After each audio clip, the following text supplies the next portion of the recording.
Bonjour, bonjour et bienvenue à ce nouveau Wear in Live.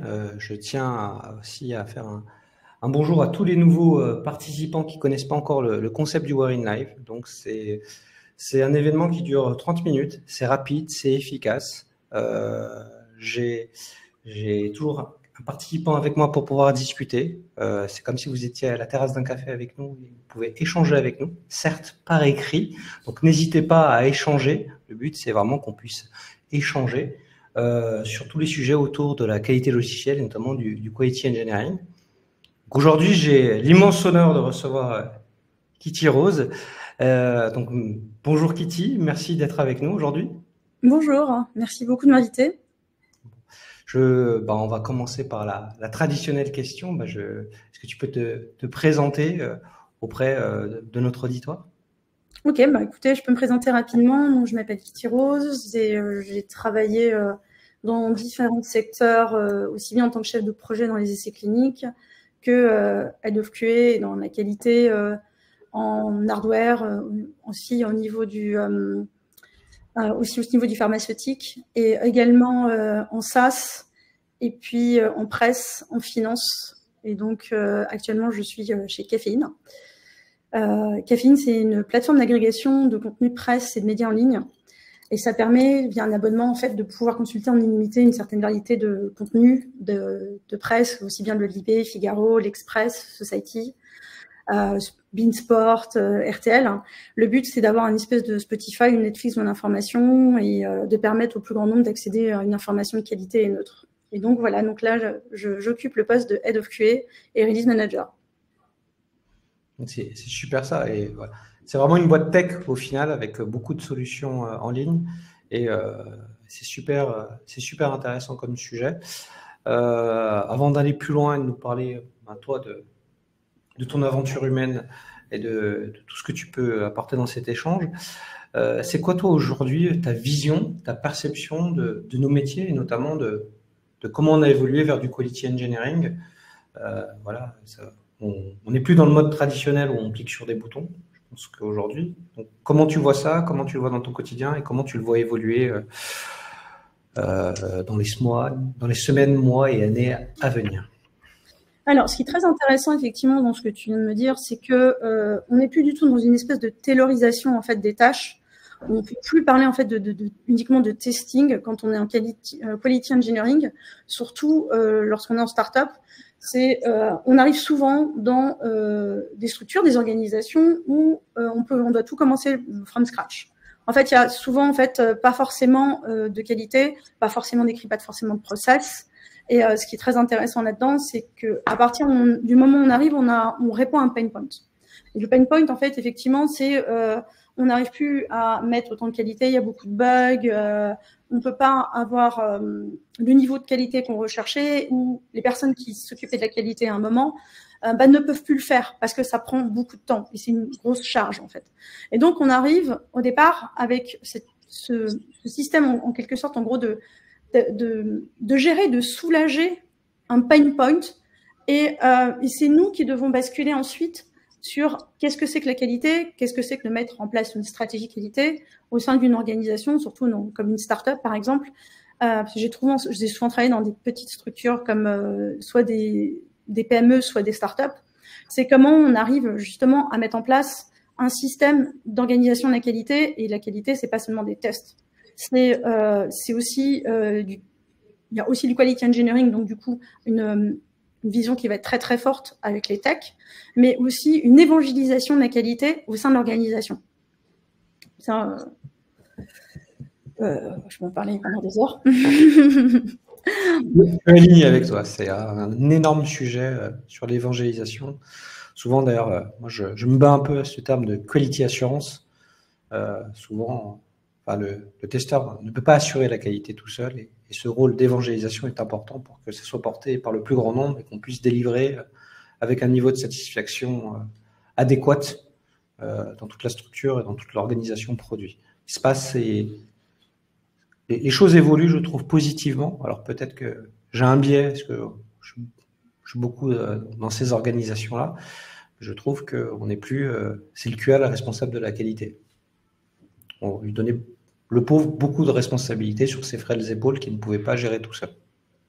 Non, on parle souvent en fait on a pas mal discuté justement de ce côté un peu spider de la QA. La QA n'est pas là juste pour tester.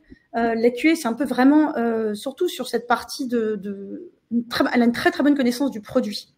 Elle a une interaction forte aussi bien avec les customer care qu'avec les équipes tech, qu'avec les équipes produits.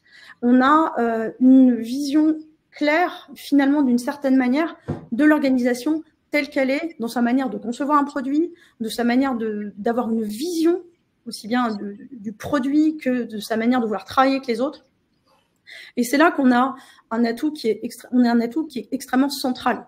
Et je veux vraiment, effectivement, qu'on bascule, et c'est ce qu'on fait beaucoup avec la team, de être une étape après les devs qui est une validation, à une étape qui est bien plus au-dessus, aussi bien au niveau, pas seulement du design des tests, mais aussi de challenger les features, de challenger les PM, de challenger les devs, de pas avoir peur de le faire en fait, de dire là en fait la structure telle qu'elle va être faite, ça va nous demander peut-être beaucoup de tests, ça va être beaucoup de validation, ça va demander beaucoup de temps pour le faire, ou beaucoup de monitoring. Est-ce que vous avez conscience de ça? Est-ce qu'on veut vraiment aller vers ça? Et ça questionne beaucoup finalement aussi quelle est la stratégie qu'une boîte veut mettre en place par rapport à sa vision. Il y a souvent des organisations qui veulent absolument se dire dans leur vision de boîte, leur vision annuelle, leur vision de compagnie. En fait, on veut avoir une qualité irréprochable, on veut avoir la meilleure qualité possible parce que c'est une stratégie de marque. Mais en même temps, après, quand il y a des features qui arrivent, on se rend compte souvent qu'on va être date-driven, on va être beaucoup plus drivé par il faut une échéance. On a dit qu'on allait donner ça à ces moments-là parce qu'il peut y avoir une échéance client, il peut y avoir aussi une échéance de date, d'annonce marketing, comme j'ai pu voir ça dans pas mal de boîtes. Et à ce moment-là, on se dit, mais effectivement, il faut revoir effectivement votre stratégie telle qu'elle est faite, parce que là, finalement, on ne peut pas donner le niveau de qualité qu'on s'est engagé à donner. Il faut s'adapter. Il faut challenger cela en tant que head of QA. C'est-à-dire se dire vraiment, bon, quelle qualité vous voulez au final? Parce que vous avez une vision qui est telle. Et en fait, finalement, en opérationnel, on fait complètement autre chose. Et qu'est-ce qu'on fait, en fait? Qu'est-ce qu'on peut mettre? Donc, c'est avec les CTO, les CPO. On challenge ces éléments et on se dit, bon, qu'est-ce qu'on fait concrètement? Et où est-ce qu'on met le curseur? Et c'est vraiment une histoire aussi d'équilibre. Et c'est en ça qu'effectivement, la qualité, elle est... Enfin, à toutes les personnes qui sont ici présentes, je veux vraiment que vous ayez en tête que vous êtes ici aussi pour aider à avoir une stratégie qualité au sein d'une organisation. Et ça implique effectivement une stratégie de boîte. Et c'est pas juste faire des tests. C'est très intéressant. En plus, j'avais justement une question de Neila qui disait comment décider quelle stratégie à suivre. Donc, la réponse, c'est qu'il n'y a pas de stratégie magique en mode copier-coller. Ça va vraiment dépendre de la culture, de l'énergie, des compétences aussi qu'on a dans les équipes produits, parce que on n'ira pas à la même vitesse en fonction que on a la compétence A ou la compétence B, ou on passera pas par le même chemin globalement. Aussi, quand on a échangé avant de préparer cet échange, tu m'as parlé aussi de ton organisation que tu as aujourd'hui, notamment chez Caféine. Je pense aussi que tu as un terrain très fertile avec des gens qui sont très sensibilisés à la tech, mais à la fois à la qualité, de par leur parcours, de par leur sensibilité. Est-ce que ça facilite ta vie au quotidien par rapport aux expériences que tu as vues avant? Est-ce que c'est un accélérateur? Qu'est-ce que ça t'apporte aujourd'hui? Est-ce que tu peux nous en dire juste un peu plus là-dessus? Alors, ce qui est intéressant, effectivement, c'est que comme ça fait plusieurs années que je fais de la QA, à chaque fois, on capitalise un petit peu des expériences précédentes et on a une visu de plus en plus claire de notre travail, de notre tâche et surtout de quelle manière on peut aider à améliorer l'organisation en fonction de ses objectifs. Donc, en fait, à partir de là, à partir de toutes les expériences qu'il y a eu avant, il faut quand même donner aussi une différence. Il n'y a pas les mêmes challenges quand on travaille de la qualité avec du hardware et du monitoring, des bancs de tests, avec un client qui peut avoir une hard deadline. Et que ce soit en robotique, quand j'ai travaillé en robotique ou quand j'étais aussi en domotique, c'était pas les mêmes enjeux que travailler en SaaS, où finalement, effectivement, si cette feature-là, elle vient pas, c'est peut-être pas si dramatique que ça. Par rapport à un travail où on était en essai clinique, où là, la qualité, elle est vraiment extrêmement primordiale. On avait des audits de grands groupes pharmaceutiques qui venaient pendant une semaine tout auditer, mais réellement tout auditer parce qu'il fallait un niveau de qualité qui soit adéquat à la réglementation en vigueur. Et là, tu avais des normes. Tu avais une vraie obligation normative qu'on n'a pas forcément dans l'IT lorsqu'on fait un site e-commerce ou des choses comme ça. Tout à fait. Une contrainte très, très forte qui pourrait être impacter la vie des gens qui vont utiliser le produit, potentiellement. C'est beaucoup plus impactant. C'est ça. Et c'est pour ça que c'est extrêmement formateur de commencer par travailler dans du pharmaceutique ou des industries qui sont très normées. En robotique aussi, on avait de la sécurité de fonctionnement notamment, et c'était extrêmement intéressant de voir que la branche de qualité, elle était très large. Elle n'était pas uniquement en testing, elle n'était pas uniquement en validation, elle était aussi en termes de sécurité de fonctionnement, au niveau du hardware, au niveau aussi du software, au niveau de l'adéquation entre les deux, au niveau des normes aussi, parce qu'on ne pouvait pas être déjoué, par exemple, parce qu'on ne pouvait pas répondre à certaines normes, et que donc la qualité qui est en jeu, elle est pas la même. Et donc la stratégie qualité, en fait, elle est extrêmement différente selon les industries dans lesquelles on travaille, et donc pas seulement la culture. Il y a bien sûr la culture, mais aussi effectivement les prérogatives et les enjeux de vente et les enjeux du produit en cours, en fait. Et c'est pour ça que c'est très, très intéressant, parce que ça permet aussi, après, d'avoir une vision beaucoup plus protéiforme de notre travail et de se dire tout le temps, en fait, avant même qu'il y ait une action, c'est tout le temps, d'une certaine manière, de la challenger en se disant, mais quels sont les enjeux? Est-ce que on est drivé par la feature qu'il faut vraiment finir et bien faire, et dans ces cas-là, on peut donner tel niveau de qualité. Est-ce qu'on a, comme avec certains clients, une hard deadline, et dans ces cas-là, va falloir moduler soit le volume de travail, soit la qualité qui est mise en jeu, soit le nombre de personnes qui peuvent venir nous aider. En fait, c'est vraiment multifactoriel, et c'est pour ça aussi, c'est dans ce sens où on est extrêmement moteur pour bien comprendre les enjeux des choses qu'on veut livrer. Pensez-y. Ouais. Donc, on commence à avoir pas mal de questions. Je vais un peu basculer dessus, mais c'est un peu lié à la prochaine question que je voulais te faire. Notamment, il y a pas mal de gens qui veulent connaître ton contexte, si tu es dans l'agilité, si ça facilite la vie dans la collaboration, le fait d'être en agile par rapport à ce que tu n'as pas vu avant. Donc, peut-être un focus sur ton quotidien, savoir comment tu travailles. Est-ce que les QS sont dans les équipes? Est-ce que c'est vraiment de l'agilité ou pas? Voilà, n'hésite pas à nous dire quel est ton quotidien et comment tes équipes travaillent pour apporter justement plus de qualité et plus de collaboration. Donc, j'ai essayé de regrouper plusieurs questions en une seule question qui était à peu près connexe. J'espère que ça répondra à toutes vos attentes, chers auditeurs.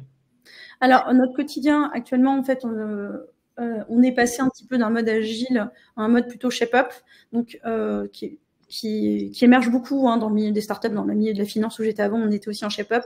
C'est-à-dire qu'effectivement, on a 5 à 6 semaines, un cycle de production, enfin de développement, et ensuite on a 2 semaines où c'est un peu plus, entre guillemets, cool, dans le sens où les personnes vont s'occuper plutôt de la dette technique, vont s'occuper de gérer des petites features ou des choses très techniques qu'ils veulent faire, et qui pas axées forcément feature PM. Ça permet justement effectivement de pas être à la course à la feature, et de permettre d'avoir, entre guillemets, un espace de respiration à ce moment-là pour travailler sur des choses techniques et prendre un peu de recul.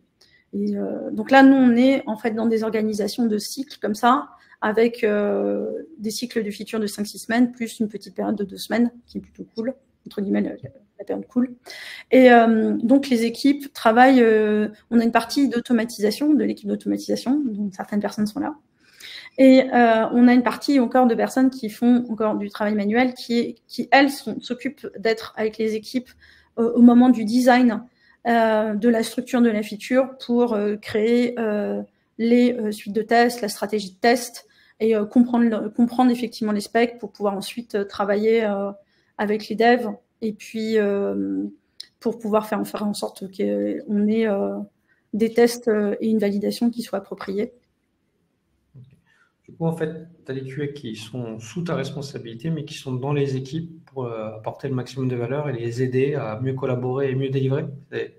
Si je reformule, c'est exact? Oui, d'une certaine manière, oui. Ok. Donc, oui. Et une équipe automatisation. Ouais. Ok. Oui, l'automatisation est très. Oui, vous êtes orienté service, donc forcément, il y a beaucoup d'automatisation aussi dessus. On parle beaucoup d'automatisation, de tests de qualité. Je sais qu'il y a un sujet sur lequel on a beaucoup échangé sur la performance. Parce que souvent, nous, on voit le mode fonctionnel, mais c'est une partie très importante. Souvent, on oublie que la qualité, c'est plein d'autres sujets. Tu aimes bien parler de scalabilité, de gestion. Moi, je te vois souvent échanger sur ces sujets-là sur LinkedIn. Est-ce que tu peux nous en dire un peu plus? C'est un sujet que je trouve assez passionnant parce que c'est quelque chose qui est quand même extrêmement lié toujours à une stratégie, une vision d'entreprise, et de se dire comment on fait pour la scalabilité. Ce qui est fascinant là-dedans, c'est se dire comment on arrive à faire plus de volume tout en gardant un bon niveau d'efficacité, tout en ayant aussi le même nombre de personnes qui sont mobilisées dessus, et comment on peut arriver effectivement à faire plus avec les mêmes éléments de départ en fait. Et pour faire ça, en fait, ça veut dire qu'en fait, on a une réflexion qui est complètement différente, une approche différente de se dire bon, qu'est-ce qui peut être automatisable, sur quoi on peut avoir des process pour permettre à tout le monde d'avoir le même niveau d'information, et quels sont les patterns qui sont récurrents, et comprendre effectivement comme ça, dans ces cas-là, à quel moment on peut être plus efficace et permettre de délivrer peut-être de manière plus vite et mieux, en ayant toujours les mêmes personnes et le même postulat de base en fait.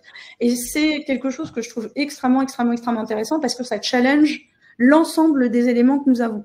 Ça challenge toutes les étapes que nous avons, comment on fonctionne. Donc c'est aussi bien l'humain que l'opérationnel, que la culture de l'entreprise, et de se dire en fait on en est là actuellement, comment on fait pour s'améliorer? Ça peut être, on a besoin d'une automatisation? Non, peut-être pas besoin, on a juste besoin de procédures. Est-ce qu'on a besoin aussi de repenser la manière dont on fonctionne, de repenser notre culture, de repenser notre vision, de repenser aussi quels sont nos besoins concrètement?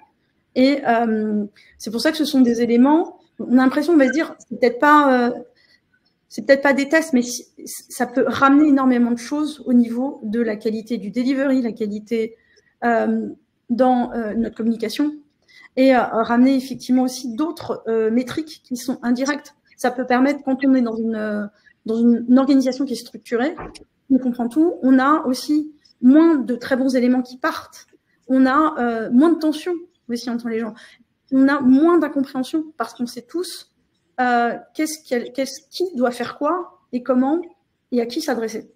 Et ça, c'est un gain de temps mais absolument formidable. Et ça permet aussi, donc ça, c'est typiquement de la qualité qui est pas seulement au niveau de l'engineering, mais au niveau de la boîte. Et ça, ce sont des choses qui sont extrêmement importantes. Alors, moi, j'adhère complètement. Moi, je vois souvent un frein psychologique et organisationnel dans plutôt les grandes organisations. Donc, toi, peut-être, tu vas pouvoir me donner ton point de vue. C'est quand on dit ça, on va dire, on va faire mieux avec le même nombre de personnes, peut-être en s'outillant mieux, en gérant mieux les process, en arrêtant de faire des choses inutiles. C'est aussi ça, des fois. Comment tu as géré ces freins-là de blocage qui disent oui, mais on n'a pas le temps. On n'a pas le temps. Comment tu as pu l'appréhender, ou peut-être que toi, tu as eu de la chance d'être dans des contextes beaucoup plus flexibles, ambitieux, et finalement, tu as eu moins cette contrainte qui est très humaine, de dire bah, si je fais ça, j'aurai pas le temps de faire mon quotidien. Comment je fais?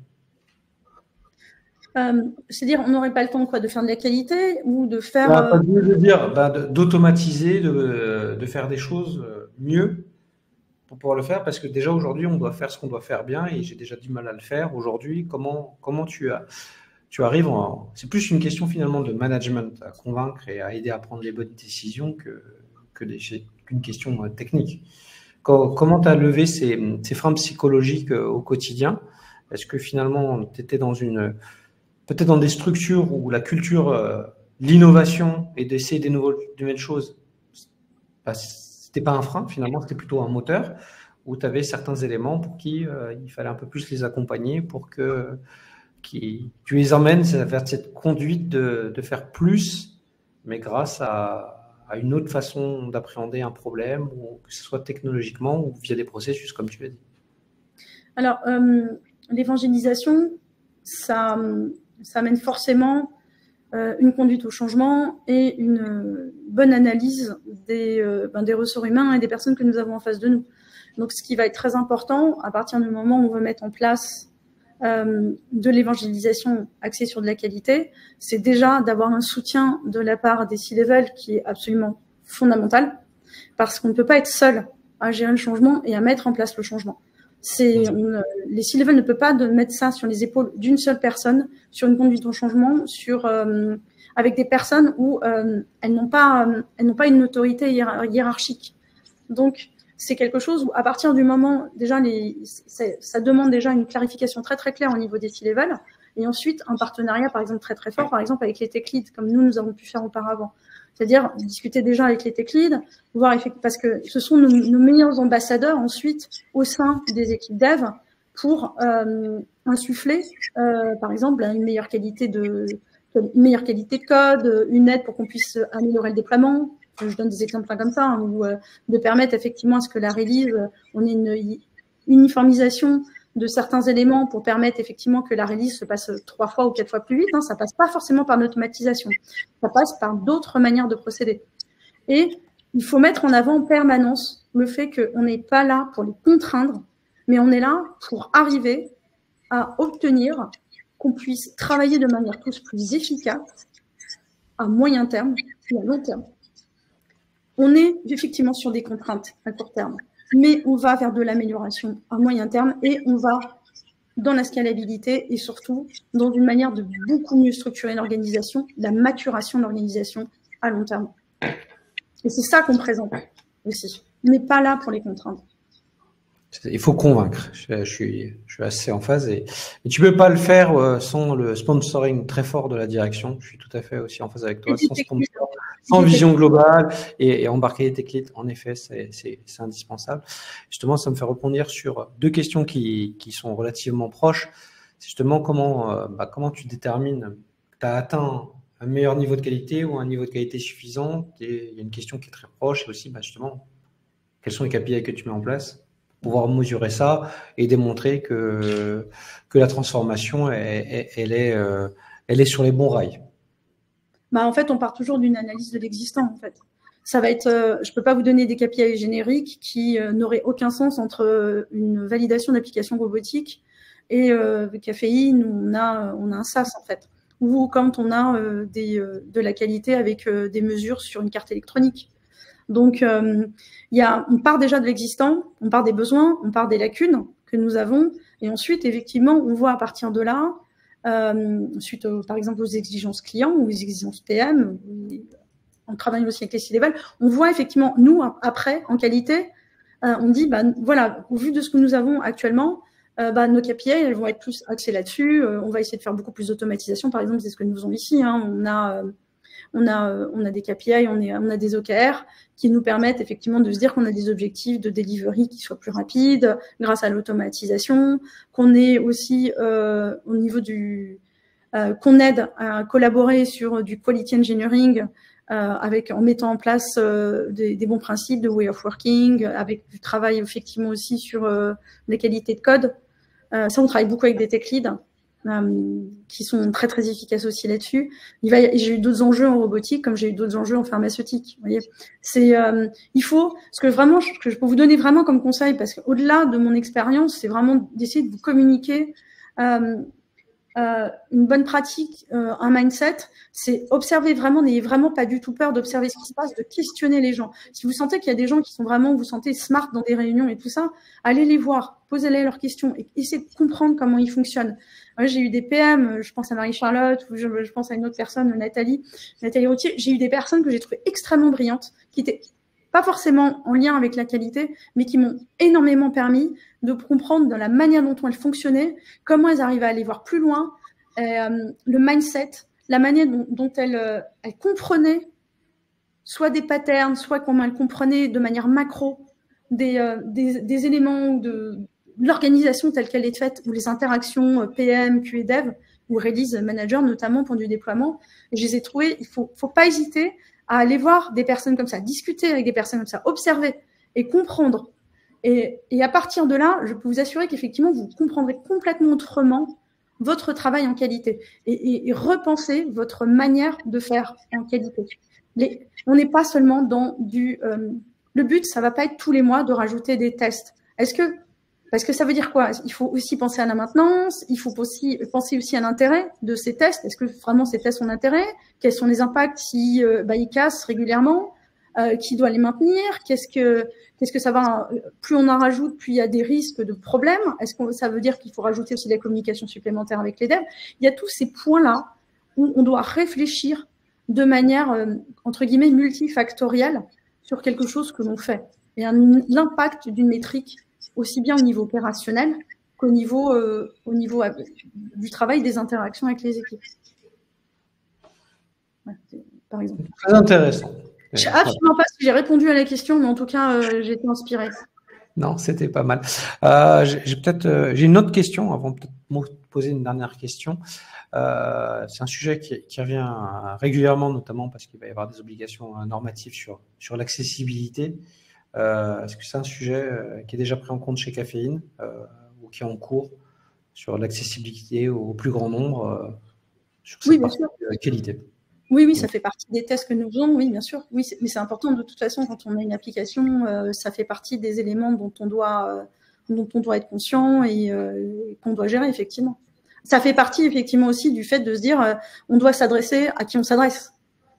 Il faut pas oublier aussi que nos clients, ils ont peut-être tel profil et tel profil, donc on a besoin de s'adapter aussi à ça. Et ça fait partie aussi ça permet aussi d'éviter, c'est pour ça qu'on est très, très intéressé de communiquer beaucoup avec le customer care. C'est que parfois aussi, il peut y avoir des remontées sur certaines choses et on se dit, tiens, ça va nous enrichir nos tests et ça va aussi dire warning aussi, les PM, n'oubliez pas de penser à ça aussi au niveau de l'accessibilité. C'est là où on challenge les choses, où on se nourrit des autres services et on va challenger non seulement pas les tests, parce qu'on n'est pas là que faire des tests, rappelez-vous, on est là aussi pour challenger la qualité du produit qu'on veut proposer. On a notre mot à dire là-dessus aussi. Eh ben, c'est super intéressant. Alors, j'ai encore une dernière question qui me paraît super intéressante parce que c'est vraiment en phase avec, je trouve, le quality engineering. Une question, merci Sonia pour la question. C'est comment gérez-vous les compromis entre la qualité et la rapidité de livraison? Voilà, c'est toujours, on a l'impression toujours que c'est un paradoxe. Moi, j'ai un point de vue très, très fort là-dessus qui dit que si on est bon en qualité, on va aller très vite. Mais la réalité du quotidien n'est pas toujours si évidente que ça. Ah non, mais en fait, ça dépend énormément aussi de la qualité du dev qui a été livré.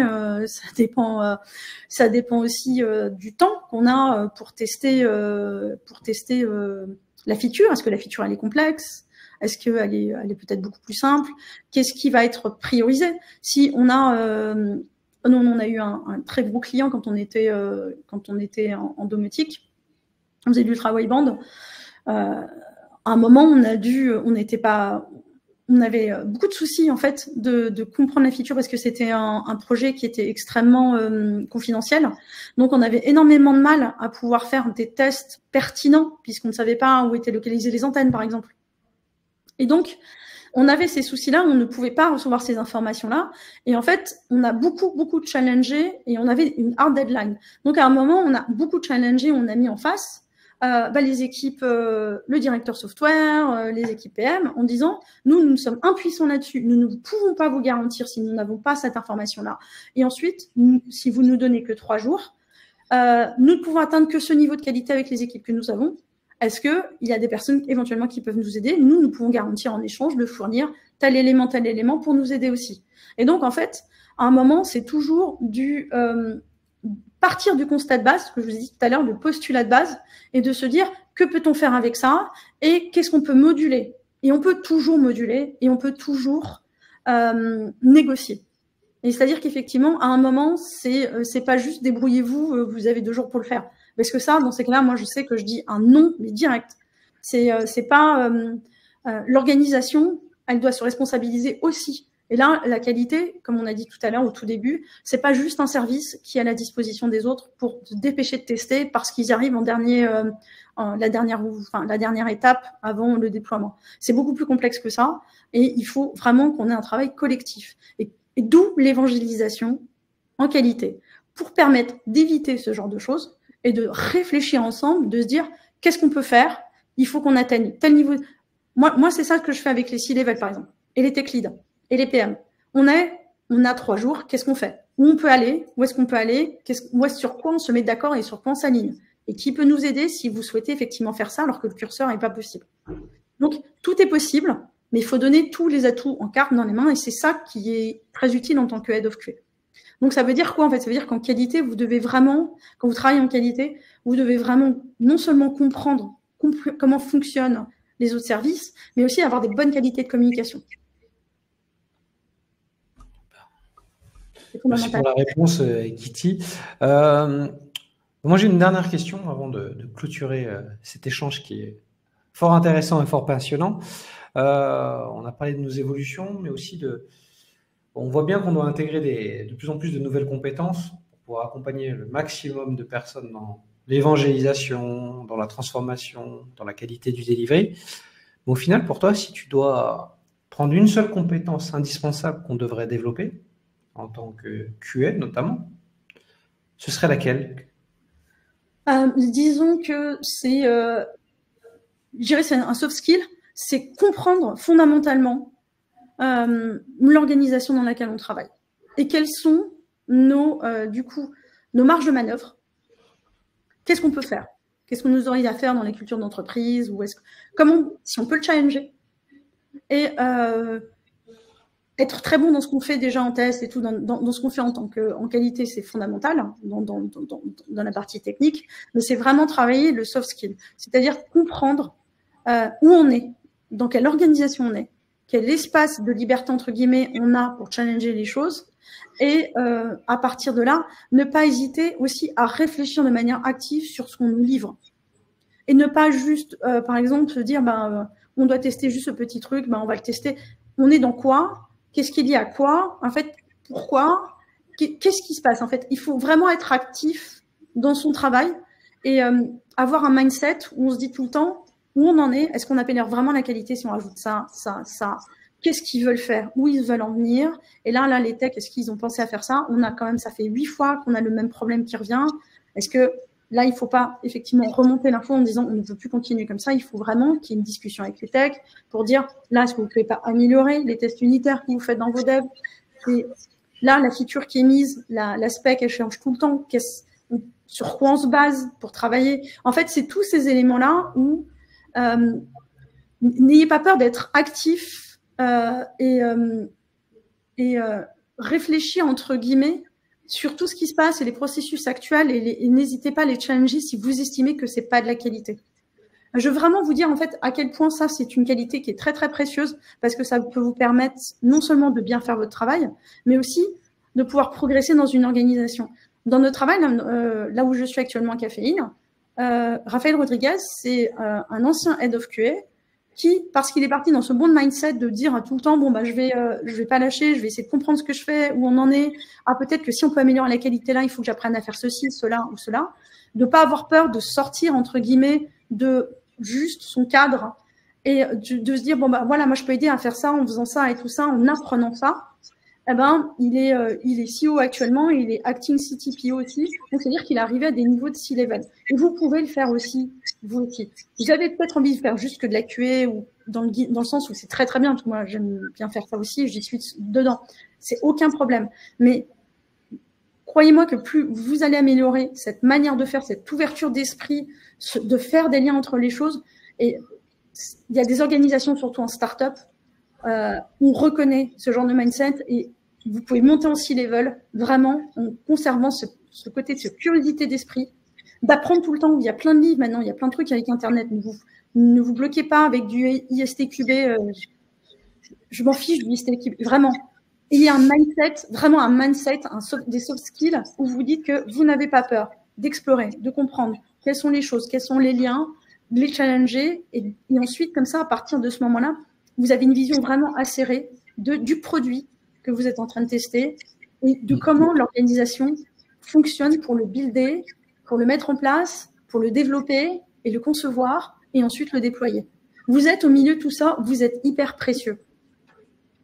Vous êtes protéiforme, vous êtes au milieu de tous ces éléments-là et vous êtes hyper important et vous avez vraiment énormément d'importance dans une organisation. Et de plus en plus de boîtes comprennent effectivement à quel point des personnes en qualité sont extrêmement importantes et montent en plus dans la stratégie parce qu'elles ont exactement ce mindset. Travaillez votre mindset, vraiment. Vraiment, je vous le dis vraiment.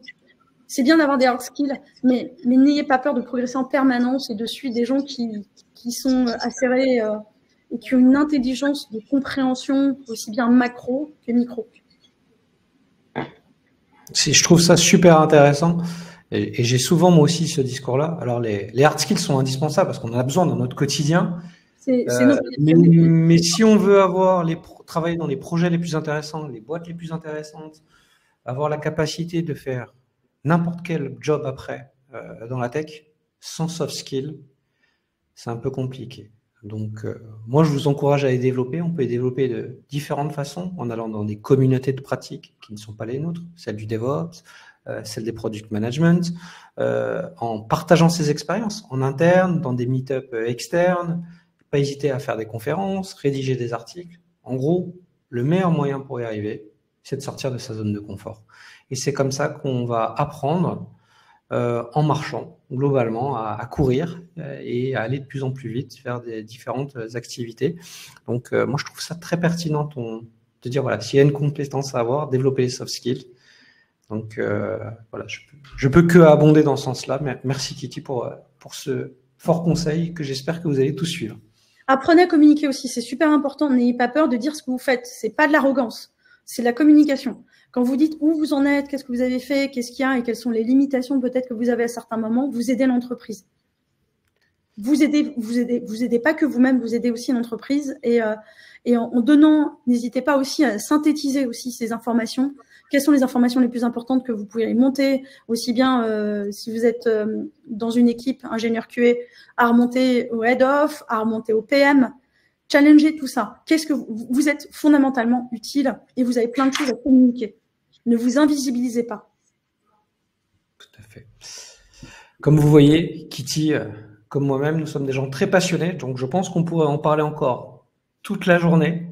Mais malheureusement, nous arrivons à la fin de cette édition, de ce We're in Live.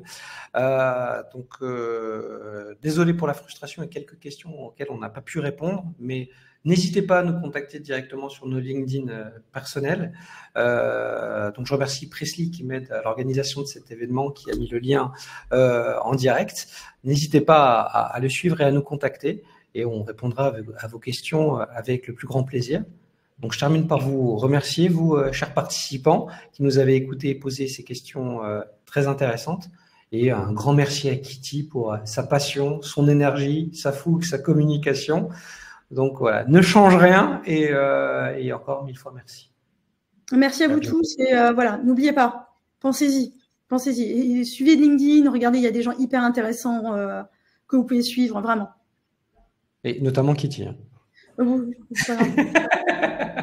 J'ai pas d'ego, alors donc il n'y a pas de souci. Oui, mais moi je le dis parce que je le pense, tout simplement. Donc merci Kitty, merci à vous tous et je vous dis à très bientôt sur notre prochain We're in Live. Donc ce sera en 2024. Donc bonne fin d'année et à très bientôt. Merci. Merci à mon équipe qui me voit en ce moment, je les adore. Voilà, vous êtes géniaux. Merci, au revoir. Merci.